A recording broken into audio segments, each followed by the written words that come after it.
It was a hard game after the 1-1. Before the 1-1 we play not so good in the second half, and after the 1-1 we make it better. Reece scored an amazing goal, and what bring us back into the game. And at the end, a corner decide the game. So we are very happy that we win today, and hopefully that we win more games next time. So please tell me, how is it different playing in England then compared to Germany?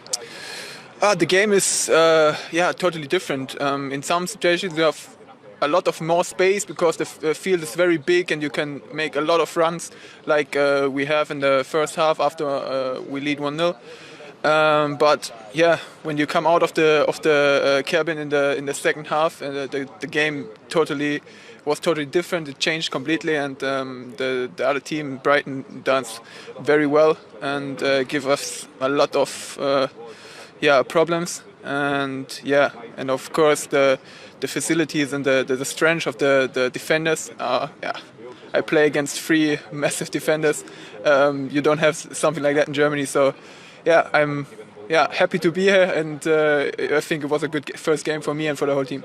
Let's hear from the man then that signed him. Here's the Chelsea boss, Frank Lampard. Frank, you got the points. Did you get the performance that you wanted as well? Yeah, I did because to come to Brighton and win is a tough ask for everybody. We've only had a few days to work as a team, new signings in there. So I didn't expect the kind of football we're probably going to want to play. That takes time and a bit of work, and that will come. But today, when you can't always produce that, you have to dig in, you have to do things well, do some of the more difficult side of the game, sometimes the defensive, the resilience, the throwing yourself in front of the ball in terms of defensively. Our centre-halves, I thought, were fantastic tonight, and we get our goals, so I'm pleased. Tough place to come. And what did you make of your debutants? Because there's been a lot of talk about Timo Werner and Kai Havertz. Yeah, I think Timo's speed to win the penalty, because the ball had a lot on it, slightly overcooked, and he got there and was sharp and showed threat all night. You know, he's a very mobile player. Comes into midfield areas straight away, ends up in high areas and being a threat. So I liked his performance, and we'll see more of that. And with Kai, similarly, I think we saw some lovely touches, some really good work ethic from him. I loved his run back to defend for us as well. But what Kai's going to bring is a lot more than that, and that will take time. He's trained there for 4 days. He's not particularly fit. I think to get the minutes out of him today will only be good for him in his first little step in English football. He's going to be a huge player for this club. They both will. Brighton definitely had their moments, so it was critical really that you got yourself back in front as quickly as you did, and what a goal as well from Reece James to do it. Yeah, it was a great goal, and what pleased me most, of course, the strike, but the position he ends up in. We want Reece in those positions. He have quality to produce crosses from inside areas, but sometimes to get shots away, and he did that. And yeah, it was perfect timing for us, and that's what you rely on. You know, players of quality to produce moments. It was a tough match for us, as I keep saying. So a real moment of quality from Reece, and there'll be more of those. You know, as much as it's a poor result for Brighton, they've got to take confidence in that performance. OK, so 3-1 Chelsea have won at Brighton. Wolves earlier today are getting off to a winning start as well. 2-0 away at Sheffield United. So we now have 8 fixtures completed on the opening weekend of the Premier League. Much better, though, do you think you have to be on Sunday when you face Liverpool?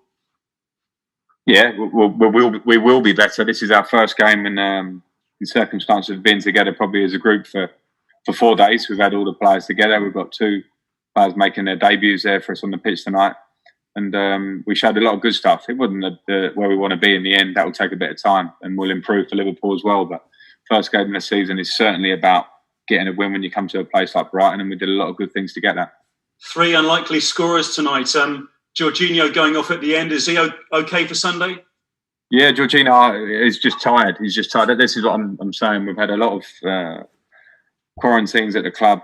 We've had players going away with internationals and not being fully fit. We're not fully fit at the moment. A lot of the players are not fully fit, and that's just the way it is. So I thought they dealt with the rigours of the game very well today in terms of how tough it is to come to Brighton when you're not quite there to get a result like we did. So that was what really pleased me.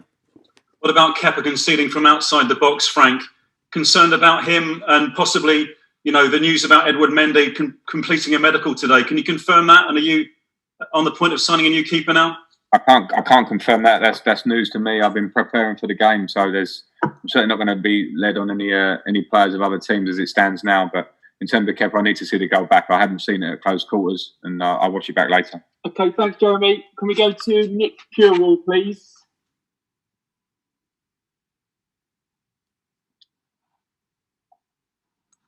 Hi, Frank. Sorry about the delay. It just got added on there.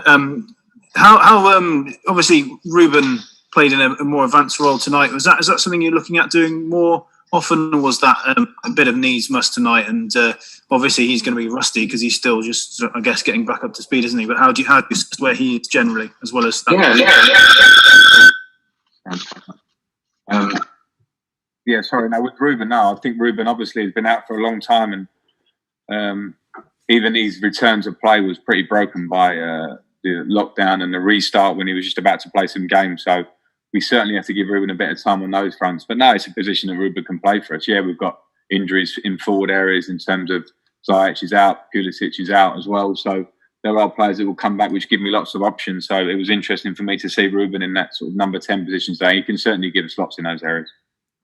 And just with Timo Werner, how pleased were you with him? He looked really lively and very threatening. You must be very pleased with how. I was really pleased with Timo. I think with Timo I know the qualities he's going to bring to the team. We saw that with the speed to get the penalty.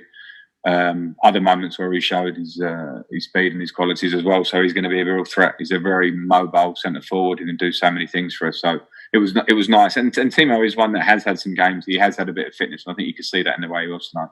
Okay, we'll do two more. Alan Smith, and then we'll finish with Andy Dillon, please. Thank you.